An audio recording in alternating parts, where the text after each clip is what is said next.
Hamish asks, in podcast number 188 at 6:05, wow, you mentioned about kettlebell exercises that should be avoided.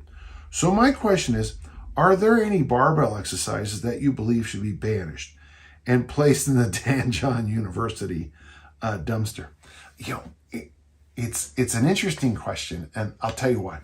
When I was young, books like the Track and Field Omni book would come out, and they would have all these lists of exercises you shouldn't do. And then like 5 years later, they would put the name Russian on it, or, Bulgarian on it. That same exercise that you should never, ever do was now something you should do. There's one called the Russian goalie deadlift or something like that, where you pick the weight up here, go center, put it down there, and it's all that bending and twisting that we're not supposed to do. So I have to be a little careful, Hamish, on this, because I'd hate to be the guy who says, never do this. The first thing I would do, let's just start in a weird place. The barbell isn't designed for most of the people who listen to my podcast.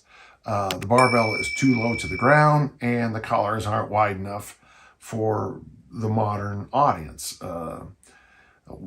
Watching these 6'5" guys try to do snatches, 6'6" guys, these collegiate athletes, it's funny because the collars are way too narrow. They're too narrow for me at 6 foot. When I Olympic lift up, as I said in the podcast many times, very often my snatches, I'll finish with just this inside still on the knurling, and my two outer fingers basically caressing the inner collar. And I'm only 6 foot. So there are limitations to the piece of equipment we're using. And obviously I try to work with that with my taller athletes, using racks, using, when I say stacks of boxes, so you can lift on boxes. Watching 7'5" guys try to do a chin up and a standard chin up setup was kind of funny, because they go up like this to the bar, and then they have to drop down, and they're just so tall. So the first thing is just kind of remember the limitations of the barbell themselves. In my humble opinion, there really are no bad barbell exercises, and there are a lot of barbell exercises, but the hack squat, for example, which Hack clearly told us he didn't invent, but it means heel in German or something like that. But that's that exercise where you hold the bar behind you, and then you do squats with a pronounced forward knee bend. Well, I mean, people look at that and say, well, doesn't that shear off the patella tendon? And I'm like, well, and then you ask this guy, does that hurt your knees? Person number A. That happened fast. The first person will say, no, my knees feel great. The second person is crying in agony over an exercise. The sissy squat, based on Sisyphus, of course, I remember someone trying to teach me how to do it, and all it did was just burn my knees. I mean, I was I've had patella tendonitis, and it was that moment where I thought my patella was going to pop off. So I'm using those knee examples. So some people are built to do hack squats. When I was young, everybody did behind the neck presses. Well, now if you do a behind the neck press, the exercise police sprint into the gym, kick you out, and say you should never do it. But everybody I knew who was older than me in the gym did behind the neck presses when I was young. And now we can't do them at all. But I would argue it's because we've been doing so many bench press and push-ups that we've lost that ability to do this. I know some people who do just something as simple as a shoulder shrug will make their necks hurt for days. So my first point was the equipment itself. My second point is the human person. And we're just individual enough that you might do an exercise that really knocks you up to the next level. I might do the exercise and just say, this hurts. And I got to tell you, folks, if it hurts, don't do it.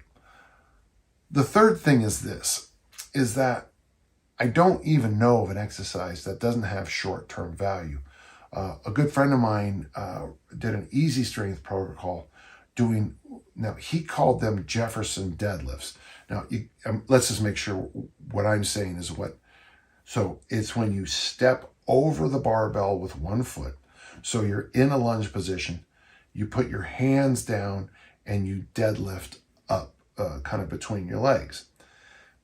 Now, that's an exercise I haven't done very many times in my life.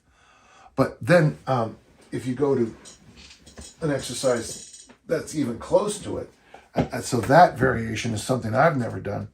But here's an exercise many of us did as kids, and of course I can't find it right. Is this variation here where the person is going to deadlift off the floor, with the hands fore and aft versus this way. Well, we did that one as lots of kids because with the old standard barbell, that was a good way to work your legs.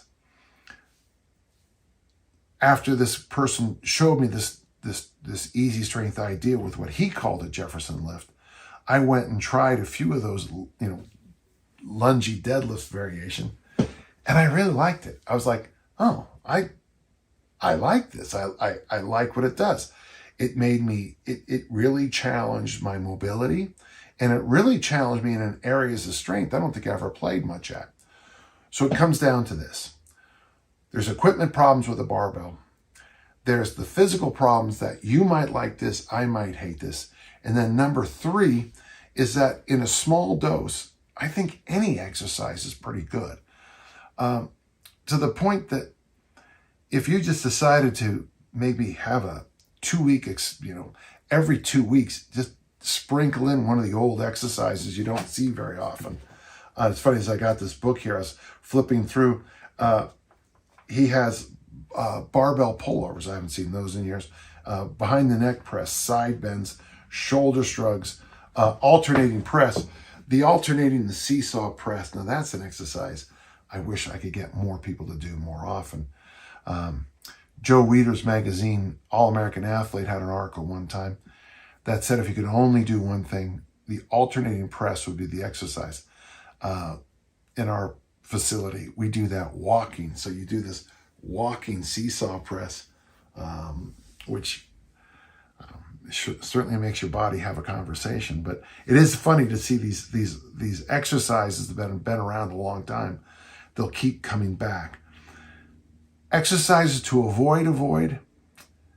After going through the 3 points I made, I don't really want to say any exercise, but I will agree with the Track and Field Omni book.